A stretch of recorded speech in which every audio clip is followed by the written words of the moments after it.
Hello everyone, আসসালামু আলাইকুম। কেমন আছেন সবাই? আশা করি ভালো আছেন। আমিও আল্লাহর রহমতে ভালো আছি। তো দুপুরের রান্না নিয়ে আবারও চলে আসলাম তোমাদের মাঝে। তো দেখেন আজকে দুপুরে কি রান্না করি।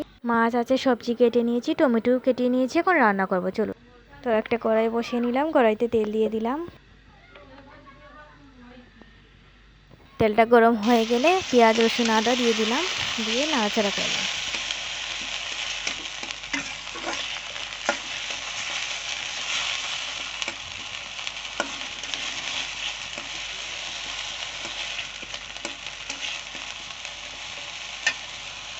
মশলাটা বিরান হয়ে গেছে, এখন তেজপাতা দিয়ে দিব, ডালচিনি দিয়ে দিব, একটা এলাচি দিয়ে দেবো, দিয়ে ভালো করে নেড়ে দেবো।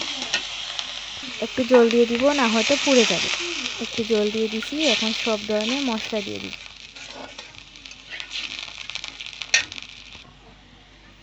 তো প্রথমে হলুদের গুঁড়ো দিয়ে দিলাম, পরিমাণ মতো লবণ দিয়ে দিলাম, সামান্য একটু মরিচের গুঁড়ো দিয়ে দিলাম,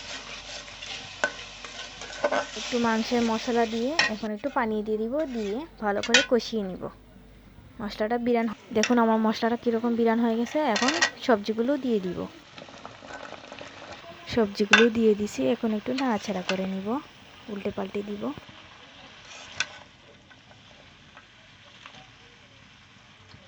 উল্টে পাল্টে নিয়ে নিলাম, এখন ঢাকনা দিয়ে গুঁড়ো দিব যাতে সিদ্ধ হয়ে যায়। তো দেখুন আমার সবজিটা হয়ে গেছে, উপরে ধনেপাতা দিয়ে নামিয়ে নেবেন। তো এবার টমেটো দিয়ে খাট্টা রানবো। তো কড়াইতে তেল দিয়ে দিলাম, তেলটা গরম হয়ে গেলে একটু রসুন বাটা, একটু পেঁয়াজ বাটা দিয়ে দিলাম।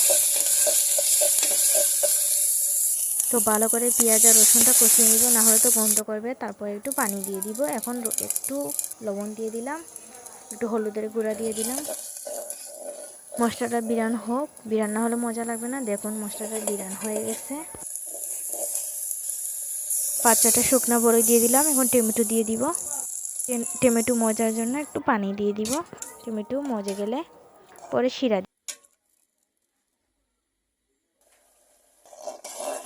দেখুন টমেটোগুলো কিভাবে সিদ্ধ হয়ে গেছে। আমি এতে মাছ দিয়ে দিব, মাছ দিয়ে একটু নাড়াচাড়া করে নিব।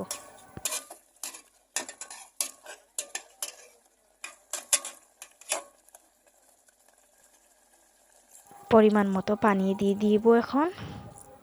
দেখুন আমি আমার পরিমাণ মতো পানি দিয়ে দিই।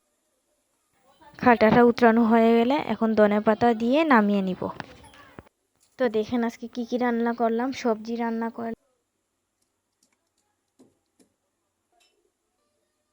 টমেটো দিয়ে খাট্টা রান্নাম, আর ভাত রান্না করলাম।